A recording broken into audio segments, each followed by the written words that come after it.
Voilà, téléspectateurs, assalamu alaikum wa rahmatullahi wa ta'ala wa barakatuh. Handa kada hewti kay mission men hotiren fouta leddi jeden fo do ngandi e wala maximum d'ambiance fijen jalen pagayen parce que do ngandi ko dum woni tawden ko fija jala tawden ko ay ka gouvernement ko dialogue ben ta fiyo fo weldu ko dum émission o wiya hotiren fouta c'est pas question ko fulbe fouta ben tul darta be sénégalais be no darde be soso be no darde maninka be no darde gerse be no darde mais titre émission ko hotiren fouta e do ngandi ko jibinande fouta diallo moyen guiné woni wadan don émission mum hara mi salmini goddo be e indene mum e yettore mum ka woni e ka faala wonde e faalaɓe kay darde émission on déjà ɓe acci ha émission on lanna siɓe dara tije bela joli arti hande gari ka plateau mon Chiama TV télévision autrement télévision jeunesse télévision mawɓe so daari vendredi jeɗen foof e ƴetta 7h du matin ha e 2h du matin ko qouran tum wonta ka télévision ɗo ko wajotoɓe ha e wajotoɓe ko ɗum andi toon télévision ko fimon on foof ko ɗum so wiya Chiama TV émission on kay nonne hotiren fouta merci beaucoup kala mo lati ko satte horo mo yalla la ɗum ittamo horo cammo ƴere artiramo kadi activité ji makko o wawa liggade hande noon beaucoup de musique un peu de parole en salmini kala association ji wondi ɗo e Sénégal kala sere wonɗo e Sénégal foppu salminama wona o ma o Guinée fo accaka hay e goto accaka sina accuɗo hoore mum hay accuɗo hoore mum mi wattimo ka wacca ɗon pour yo yaadu e yimɓe ɓen ɓako ma waɗa ɗum e daaro e noon ɗe mari morceau goto remis bintalali so ko ɓe ɓoye moni makkante ɓeygu sulbens waɗanimo olon jore ko yiɗanede hande ko morceau moni uddirde awa mi jonno numéro téléphone on participe on yiyaden onon e min toroɗon noon dédicace mo falɗon o par ce que wonde mi arami programme clip uji ɗi mi watta ɗi ɓe noddalan téléphone woɓɓenna Mamadou woɓɓenna Aissata woɓɓenna Kadiatou woɓɓenna so bari etc maintenant maydare moni makkante artan ka plateau men ɓolon jori ko yiɗanede surtout ma noon hara ko jiyoyon ɗo en ɗi daro keeci ɗin tekka kasa ɗum ɗon no wela fof noon surtout ma yette soɓɓen merci beaucoup wonɓe darde page Facebook ko kadi wonɓe ka YouTube kadi monsieur Souleymane Ba en tout cas yiɗa wettana par ce que à chaque émission haɗa jooɗi ka YouTube ɗo darde émission merci beaucoup ka wonɗa wo kadi min salminima min yettima moƴƴa moƴƴa wonɓe ka YouTube ko ɓe fof no darde kañ kadi en salmini ɗum moƴƴa en acci ala e goto wona fiilu mais Souleymane Ba en tout cas mo wadde effort makko molanaɗo mole kadi voilà haray ka régime en acci numéro téléphone on waɗi en 78 116 82 38 78 116 82 38 waɗen numéro téléphone en joni information ji ɓuy ɗon andi feƴƴi ka enen nde yontere ɗo feƴƴi balle picking etc donc mais Chiama TV jonna on information ji mum inchallah jaaɓi sengari ka deuxième partie si émission heeɓi 30 minutes par ce que ɗon andi ɗo ko mataw waɗi ni Amadou Asora ha jama on heɓa ka sora akasa voilà ara en salminayi l'association kañ kadi Sousi Foli portal fiɓantal Sousi Foli duguntunni résident à Dakar le président Isasi Abdourahimi Diallo hara en salmina moƴƴa kankadi ka won ɗon e staff makko fof vice président on noyne kanko Ousmane Koulibaly merci Tafa merci aussi staff on fof en salmini kadi wano staff alliance de la sous-région on président on e Thiama Labari Bantingel kamɓe kadi ɓe salminama moƴƴa ko ɓe darde émission on ɗon fen ɗo kadali e maɓɓe to e Sandaga ka donc fabrique hara en salmini kadi Banga e Sanu yeeyo café on ɗon e salminen kañ kadi en tout cas tout le monde en hakkille hay goto kala on ɗo ka atelier tailleur kamɓe fof ɓe salminama moƴƴa voilà e salminen kadi jeunesse ɓeneɗaroma en tout cas no concentré kañ kadi wallitagol culture guinéen on e hakkille hay goto mouvement solidarité kadi président ne monsieur Adoul Bambara kankadi o salminama moƴƴa salminen kadi o sere Madina Hulali président on ne Nafisatou kankadi o salminama moƴƴa salminen sere Dio Diallo kadi présidente maɓɓe on noyne e kanko Hadja Dio Diallo Medina salminen voilà kanko kañ kadi sere sa rival présidente on noyne Mamadou Binta depuis Rebos salminen kadi wano sere Foli rewɓe président on ne Mariam kankadi komo masara en salminimo walla en tout cas antu Mariama e Kadiatou donc kamɓe kadi araɓe salmina Forti Foli aussi salminama kamɓe kadi vraiment ɓe weltana e Foli rewɓe depuis Médina kadi Forti Foli depuis Grand Dakar kamɓe kadi ɓe weltana moƴƴa présidente maɓɓe noon e Kadiatou Popodra donc salminen kadi sere nene goto sereji ɗin fof e ŋaccala e goto acca en arta e clip goto clip noyne agdani ɗon régime ɗo suɓana ɓayse mi wawali subude kilipoji ɗi hannde suba nan an kilipoji ɗin aren kadi ka émission men par ce que hunde nden piiji ɗi no piiji pajannade bon si tawi noon wono arafan dije no ɓatti ɗon ɗa wayla gaddande par ce que wona bare fo ñamminde wa striger kankadi simo ɓatti ɗa wayla gaddande par ce que ɗon andi le 23 haɗa payko gayno ɗon wadde yengal galgui dey donc régime addu ɗon kaɗɗa o joni ƴettede ɗon ɓay ko noon hannde woni e yarde par ce que ɗen wowi suɓude clip uji waɗen à côté mais auditeur ɓen ara kadi changina e ɗum ɗon c' est pour cela hande min mi ala suɓade clip ɓen gabboto noddo ɓen 78 116 82 38 adama depuis aslem hoɗɗo kandakar kanka ɗo salminama husay wonɗo ɗo e to e thiaroy marché waranka kankadi mo salmina moƴƴa moƴƴa moƴƴa salmina kadi camara hande mo kanko ni assistant an on ka télévision ɗo camara e borom cak cak voilà voilà noon yawde ka cak cak o après jona e numéro makko on hara on ti noddaymo ɓeya o naɓaymo en tout cas doucement doy par ce que mi seede o neeɓi e lawol o yettilan ɗo wakam mi waɗi wakam kolo e phase 30 minutes ko ɗo o yarata voilà haray salminen kay noon cama wonɓe wakam ɓen fop ɓe annduɗa hoorema en tout cas e suuɗen ibrahima sori ibrahima diallo salminen kadi wano aliou bari depuis ngor almadi salminen staff on fof salminen monsieur mamadou saliou lemiro le président femme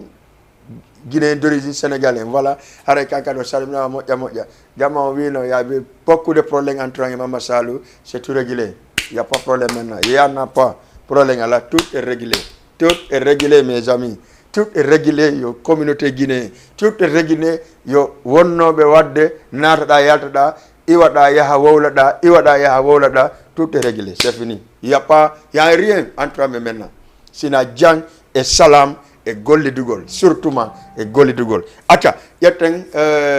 clip goto arten ka plateau men régime. Mi andi kam mi wolɗo ko so nani kanko rendu taƴay. Mais andi bella joni voilà. Acca, régime may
Akassa, merci beaucoup. Régime, merci. En tout cas,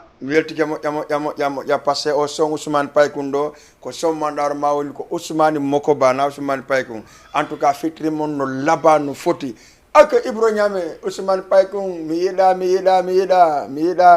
En tout cas, merci beaucoup. Et maintenant que Big Diallo depuis la Guinée Conakry, de Big Boss Akassa. Hendo imoka ligne mondarde. Merci Big Diallo quand en tout cas on a dit effort molanado le 28 février Belvédère woni guichet fermé pour la première fois Ousmane Paikoun sorti album Makong. Deuxième sortie album Makong ko do Sénégal inshallah jabi mede yewde fi mum en artay dum don kadi debal do waden concert molanado do e Sénégal Ousmane Paikoun bay do ngande kanko en sonjayla série sonjayla bébé sonjayla parce que ala ko way wadde bawo makko min kadi ala ko way wadde bawo série en koko merci à Biggie Boss merci beaucoup wacha numéro téléphone on kala fala de participer de ka émission 78 wata 116 82 38 no sut no ngati go la émission on lanna arton e noddugol par ndang donc wara titi jong acha den andi de mar concert le 24 décembre et le 23 décembre pardon 25 décembre dum kombo ko Paikoun kum wiyete Tiger woko kanko wi kono de o yimi be le 23 samedi le 23 régime d'Andi ko samedi le 23 à la maison de la culture Douta Seck avec hono dadi be mo inete régime addu be hono inete addu be mo be joma concert on dima kono be wiyete. Merci beaucoup, Kalawondo Kapaswe. Merci, Mamadou Saliou, le président de l'association Sangareji. Sangareji, Kankar Mouveltona, actu créé compagnie et Guinée Promotion. Guinée Promotion, comme ben Guinée Promotion, Guinée Promotion, DJ Diallo. Voilà, c'est bon. Voilà, donc, Kambe, Mama Saliou, le président de Sangareji, notre Kander, page Facebook, ga. Mondarde kankade émission donc andi ko pare joni monane mera joni makko acha régime adna no Tiger handa mi do hala hande mi do je ne sais pas comment mi do fala merci jama en tout cas maximum ka page Facebook mi do weltani moƴƴa mi accali hay e goto régime si a waɗi pré arme hande mi do ɓurma sofude petit attention de ayi gono mi darori kono kadi manki taw hein. Acha donc no wodi ko manki ko régime la ngandere ko vidéo woni battaki taw passé do ngandi woni 78 waton 116 82 38 si don fala ka sérieux kadi waton na don ari siro numéro WhatsApp hatta noddo men à l'extérieur États-Unis anglais c'est-à-dire partout dans long awada sa wadi WhatsApp on o waray passé numéro di WhatsApp hatta nodda men direct kadi do salmina monsieur Sidine le président jeunesse moyen guinéen kankari en même temps le président ressortissant Dongol Touma. Voilà, et salminen donc, salminen kadi wano kanko wiyetedo monsieur Wuri Thialé, le président du conseil guinéen à l'étranger. Salminen Boub ambassade Guinée kankadi fendo mo da démission ka page Facebook. Merci beaucoup. Harayna ndaroren Paikoun jour le 23 décembre ko may régime. Yeah. Striker. Yeah. Philosophe guinéen. Yeah. Bari wadu fereng wata siku ajara jalante aduna ko fus batunyola haisi kwa jamonter ko ya wonu sereng wona nedo wondo wo jalante gonga koko halete kona wona wondo wo gonga halante iya no ka t-shirt les ennemis sortent par la petite porte je prophétie à la kill point hala kanote di buri recroche je suis le boss mono holy tout bon mum kill sort miro kene mimi hula goto miro buri sari siko bono poto fi be ganata zero talang il force miro buri mbodi tuba mono modi miro wali sudi ga mono luki budde mono udi buye momi sogi alla dandu kuddi arsike mino dimiro buri mbodi tuba mono mo dimiro wali sudi ga mono luki budde mono udi buye momi sogi alla dandu kuddi arsike mino di mido fala yaudi mido fala bel villa mido fala na bonene jarambe ajoya berdeno jalbi no rawniri wabira mido yobine di juldini ko dummi andira wata mono kausari jo fini bono moko domo hebata e anko be ngono wata mono kausari jo fini bono mokodomo hebatai anko be ngoyo ay so yehi kar moko mami ferma ko mido buri buto wata goto huto mimi hula goto ko mi kar moko mami fusa poto sida joji loto simi no di noto lando ko goto no dire la goto poto kwa poto mido mari no pisari emba hida joji koto sori matu sora anko kite sura jo fini no bono buyo kausari he na fala bundu kausara na figi jo hino mapi kausori nganye kono hidon andi hidon kan sori fi men jala anda no men tampiri hakil masi fadi fere made yajata budon kinaka tungo yagata le anna bajo kalle habata golle golirade yingo fata mimi wonti sari bay bono dudi men tubino mido buri finto watatawa yanko mi suwedino mido fala jawdi mido fala bel villa mido fala nabo nene jarambe hajoya berdeno jalbi no rawniri wabira mido yobine di jullini ko dumi andira watamono kausari jo fini bono mokodomo hebatai anko be ngonyo watamono kausari jo fini bono mokodomo hebatai anko be ngonyo bay kum futa gija walli yube mido sera gonga mido itakube sori mawdo yo alla yobe alma mi be futa la andi tabe mido lami timbo lami labe fode haji lami timbi mido lami koy lami fugumbala lami kebali la lami buri ya e kolade diwe den ko de jenai andi nebe goto gainai ngari e kalisida inai halfi gonga alla lando ainai bay kum pita hula tale gere bay kulabe hino funti deftere dadogu hida nganya tepere singa tanyu maro hida abere jiketa ko mido dari kumile woni kausari bagude lepi mi fali hidu dala yo ando mali jiketa ko mido dari kumile woni kausari bagude lepi mi fali hidu dala yo ando mali mido fala jawdi mido fala bel villa mido fala nabo nene jarambe hajoya berdeno jalbi no rawniri wabira mido yobine di jullini ko dumi andira watamono kausari jo fini bono mokodomo hebatai anko be ngonyo watamono kausari jo fini bono mokodomo hebatai anko be ngonyo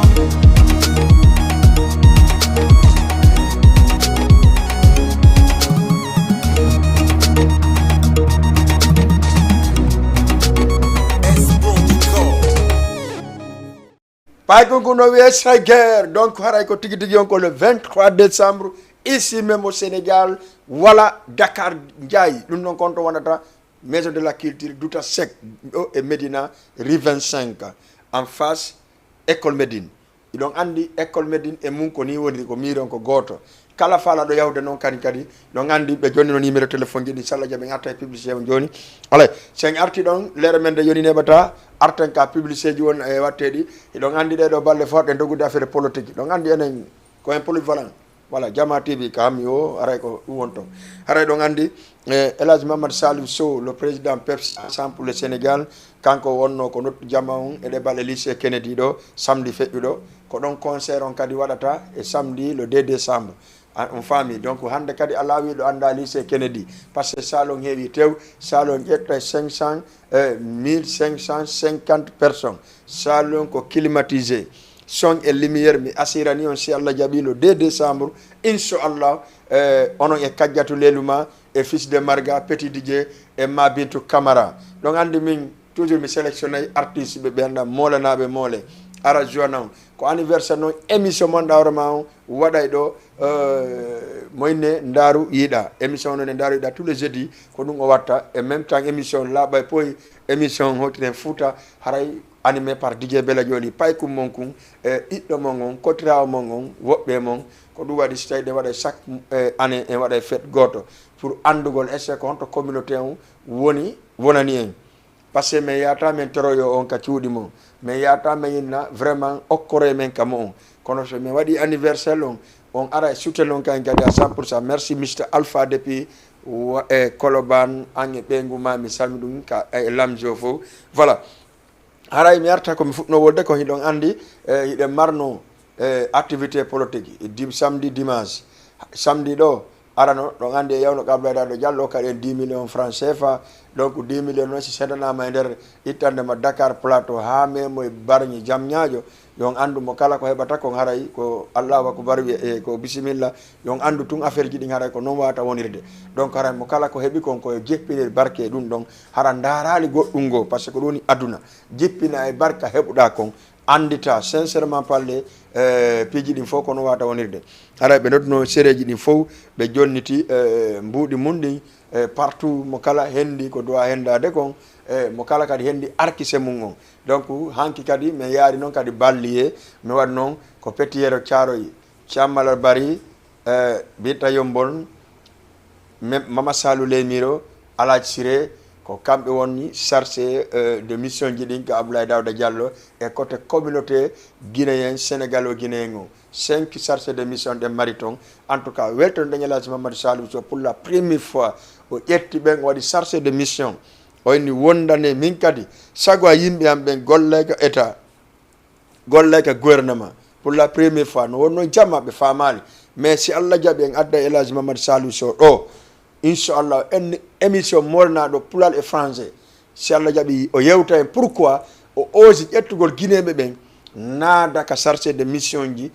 fi o ɗuma ɗo si Allah jaɓi on va faire ça inchallah bientôt ka émission men Jama TV ɗo donc en waɗay ɗum ɗon hande noon si en arde en yewta piji buy eɗon andi kono mi wodani en noon si tawi publicité ji ɗi waɗi pré régime ɗa wawi feƴƴinde publicité ji ɗin arten noon e détail heddi ɗon ɓayɗa andi se ñaami mbuɗɗi ma feƴƴinen publicité jamama ɗum ko le 23 décembre wo attention nde ñande kadi ko ñande wona e goto watta tuuba waɗu ɗuma ko timbella en arta toon petit han paygo ngon ko guerre ko addata guerre paygo ɗo gandi ko ɓuuri jani alpha feetude voilà harana ko ɓeyntano feeɗi ɗo kon dey ɓuuri jani alpha feetde ɗum fellayi payan voilà ɗum noon ko le 23 décembre voilà merci régime a waɗi prêt ka hande ko nu woni mi anda régime hande sino ɗanade qu'est-ce qu'il y a amay ka publicité régime allez-y.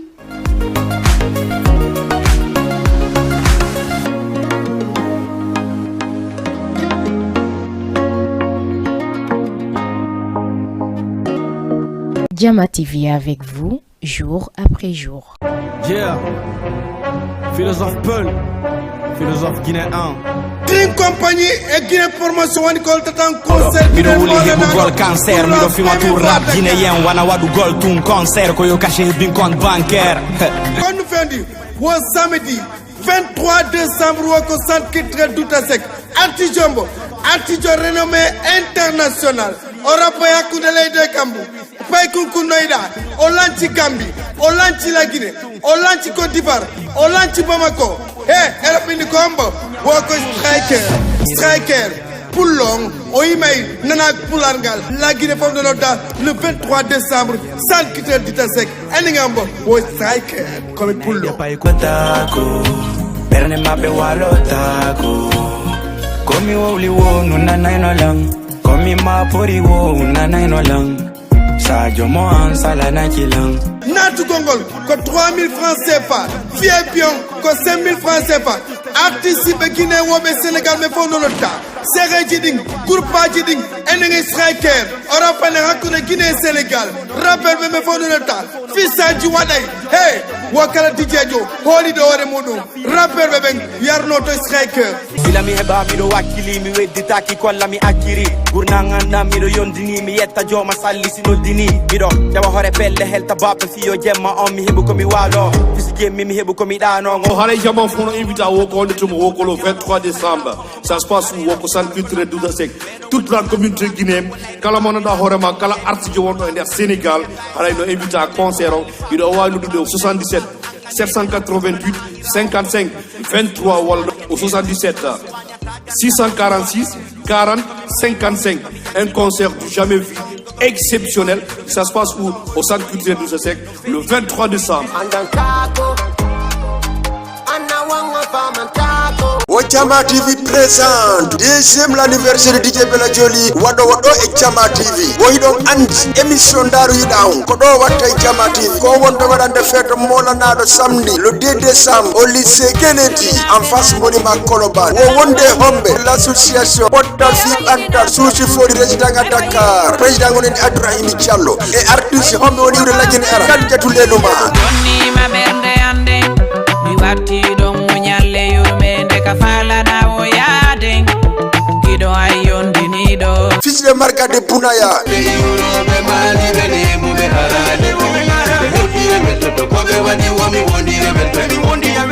Petit DJ Eriko Jadi Fere Sigito Kulu Sangi Fowono wi Petit DJ ngomi yeton kadi ko honto wadata lycée Kennedy wadata en face monument Colomba entrée ini 3000 francs CFA aro soutenons émission aro soutenons DJ Bella Joli soutenons culture guinéen à part de fêter au lycée Kennedy ara fono no dita nyande kadi ko wela ma wela ay ma wela.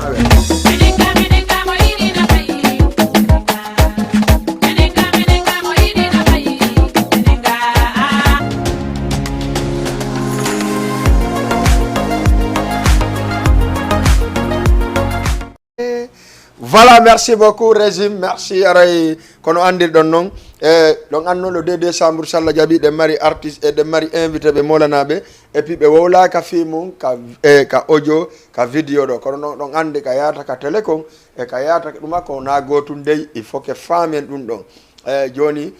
télé ji din don ande be jabata fe inde sina peut-être 1 minute 30 secondes ko don haadi donc c'est une wola inde mais fap ka vidéo wala ka audio en sonjoto ko c'est pour cela arden ka papier donc waray donc andi invité ji din hino do wano mare mengon en artata ka pare inchallah la no jabi donc andi ko Mamad Saliou le président et l'association de jeunesse de Sangaréa kanko Mamad Saliou et samme donc Kaba Sangaréa parce que kanko ni pare janangal voilà aray pare ngon kadi monsieur Sidi Ndeylo commerçant jo wondo do e Sénégal wondo yeyude piji buy wano tew importé kambe atta dum do monsieur Sidi Ndeylo le président l'association kan la juvénité de Dongol Touma et en même temps président jeunesse moins Guinée et ben donc arenka monsieur Lama Yoff kankadi ko pare bengo bokki en salmi moƴƴa kanko équipe makko fo e préparation ji makko di arenka marembe wien Hadja Aissatou Diallo RTS kanko di mare ngon en salmini mo moƴƴa kankan mo prépare de moƴƴa ko kanko le président on ka rewɓe ka parti ensemble pour le Sénégal kanko Jang Aissatou hoɗɗo Guédiawaye voilà iben ɗon aren ka Husay mo Mamadou Ba Gawal e Allah on non ko Wakam o wi bela menina o wi pour la première fois la waɗe de mare concert Wakam Ngor Almadi foppude ñande Yoff ay e kas concert si Allahu lan don jabi dum don kanko woni Husay Gawal men do andi modi makko no inete no Mamadou Ba Gawal Allah ino mabbe be feƴƴinino voilà aren don non debbo kanyo fo wi bela menina o wi bela menina o wi awadata do anniversaire en tant que bela joli mi ronka wonde marema moyne Binta Grand Yoff o wi Grand Yoff Arafat Liberté 6 hame moy Parcelles Pikine ko o geri dom kanko wiyete Binta Grand Yoff merci Binta Grand Yoff kankadi en tout cas salmin dum no heddi non yimbe buy letedi sutteji ni kando jindude don andi fils de Marga bo iwden don arden ka sereji invité e sere Madina Hulali do Grand Dakar sere Forti Foli Grand Dakar sere Foli rewbe voilà sere Foli rewbe pardon de Grand Dakar sere Forti Foli de Medina et sere Foli rewbe aussi de Medina et sere Sarrival sere Diallo et sere Malado Mangol merci et sere Nene Goto et sere Jang Aïssa Ri 3 hara en salmini jama fop en andini be en tout cas inchallah samedi le 2 décembre fono habba lycée Kennedy donc andi doaji no jaabi donc andi affaire ji non entrée on ko jelu ko 3000 francs CFA 3000 francs CFA hadmi na VIP 5000 ko kala fala do yewde ka VIP après dum don a be yetto makko no yarata ton mais ko 3000 woni entrée on et donc an non lan collaborer et association Souci Foli portal fi banta résident à Dakar voilà salmine Binta Diawne kankadi fe wari kanko e hulay be fo be aray sallaje be aray ka plateau do be andina on ko honno be watta de nyande voilà merci beaucoup aray salmini jama fop e ngati ala goto samedi le 9 aussi donc andi samedi le 9 aussi décembre DJ Lamjo animateur émission mungu harani wadde anniversaire mon kankadi ñaani mo invité Guinée on fop sen iwi don de ñande yahe ñaani voilà certes non e anniversaire ji heddi di battaki din taw asen wodi anniversaire wala do me no battaki taw en ara e maji fira mesure merci beaucoup haray si ten régime numéro téléphone on si tawi tun jama fudde fuggude dawa yakide de ça nous reste un peu seulement voilà haray 78 watten 116 82 38 78 116 82 38 Big Diallo depuis la Guinée Conakry misalmina Arafan DJ Ousmane Paygou Charno Mamadou Karim Soulay tout le monde mec ali hay goto artiste be kajjatu lelu ma wonde ndaro de morso makko o yiri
Bisous. Mominatou depuis Kolda. Merci beaucoup. Haraya salmina ya salmina Safiatou Malal Bari Bantiel e salmina Jo Diallo salmina Aïssatou Koundara Mamadou Binta salmina gagadi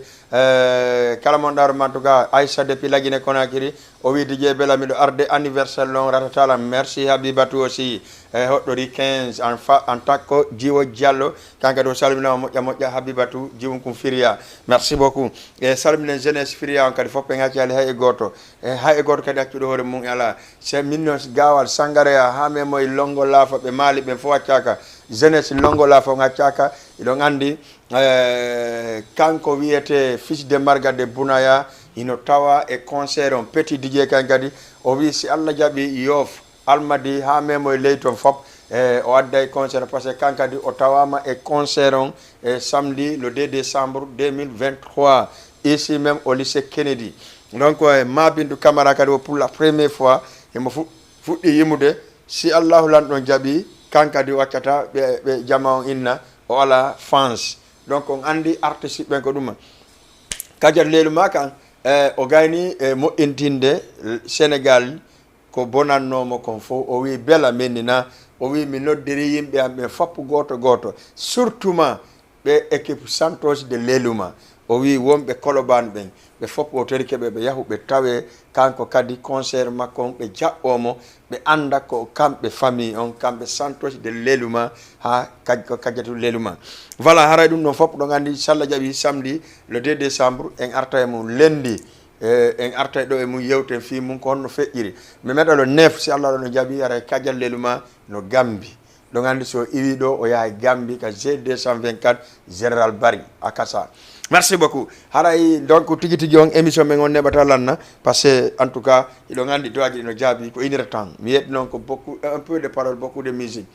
e kala association wonɗo ɗo en acca en salmini ɗum salminen Kouyaté Fass salminen Bafodé e salminen Samba Kouyaté salminen kadi Grand Addou Bambara salminen Hadi Daleng hanki wonno dennabo makko on en tout cas hier bien organisé vraiment Hadi merci beaucoup et avec staff man fo on ande menes me haaji ko ɗum supervisata sino organise men ara men wowla non ka organise non parce que on yiya men jooɗi hara ganda ko no joɗɗini men woɓɓe dampa men ɗon feƴƴa yaaɓa men feƴƴa so rien compris donc ko noon woni fi aduna donc na yawi ko an woni an accu jama wiya ko an woni an merci Hadi Daleng en tout cas denna bon hanki organisation on c'est super mi yino kadi majjina hulal no engagé ton wo kalpe mabbe de si heddike ton si tawi mbuuɗo heddike kalpere ko bébé Aïssa waɗi merci aussi artiste bébé Aïssa kanka ɗo salmina moƴƴa e salminen e Boussiriou Camara wonnoɗo jonde mum wuuri kay kadi paygun salmin Diariou depuis Grand Yoff kankadi e Hawa Dianes depuis Grand Yoff ɓe fof en tout cas ɓe engagé waltagol fi concert on anniversaire on le 2 décembre e voilà salminen no équipe alliance de la sous-région o fof salminen Oumou depuis Liberté 6 kankadi vraiment e Oumou ɗimmo makko on salminen kadi mo siɓɓe amen fof ɓe kenkon e Joli Brouwal Sila Tulli Diaɗe Dungil donc ha ndeylo ha afia ndeylo afia ɓe leyfita ɓe yummito ɓe kalata ɓe malinta ha memanoyma han sangere safa salaya neneya ha memo Aïnde Sara Kuulu Sanji e jaati fere ɗo gandun Kuulu koysiraɓe han tu won ton hara en salminiɓe moƴƴa en andiniɓe en tout cas inchallah samedi le 2 décembre hara ko en photo lycée Kennedy Fidjeng ɓe maali ɓen noon ɓe waɗi prêt par ce que ɓe yiɓe ɗo ta fiche de marga wo à 100% wowota men hulu si Allah lanno jaɓi fiche de marga e DJ Lamso ara émission ɗo par ce que ɗo e Kajal Leluma hewtu inchallah régime mi anda sa watta simi wayinta ko ɗo par ce que il est 16h moins voilà wawa wadde clip goto ha si Allah lanno jaɓi kikiɗe noon voilà régime mi harta e ma kikiɗe invité jo laaɓa e poyi o wi o heɓi gantu yen accammo ha e lendi arowo ɗo donc ɗum waɗi hande invité jo men on wata arde ka plateau men laaɓa e poyi maintenant si Allah jaaɓi en waɗa e laaɓa e poyi voilà piji buy no woodi ko yewten wala komi surtout ma o débat Kambel e oya honno commandres e oɗo Duta ko Duta yenni Kambel et tout ça jama on revandi ko no wowla haalaji ñaatiri posa e ce que ça doit pas aussi jama on wola piji go menen mi yiiɗo émission keps e woɓɓe goo c'est à dire waɗa sofay mais pourquoi le gens a sorti parle wowla haalaji ɗi ala ñamaku merci les gars en jeudi inchallah jaaɓi en kikiɗe 22h0 DJ Bella Joli wayniki on merci kala yiɗɗo no yiɗirano e yiwɗo no yiɗirano noon yo yaafo yarlo mais mi andini on ko enen c'est nous dannu association ji ɗi fof en woni hunde wotere en wona kadi hunde wotere merci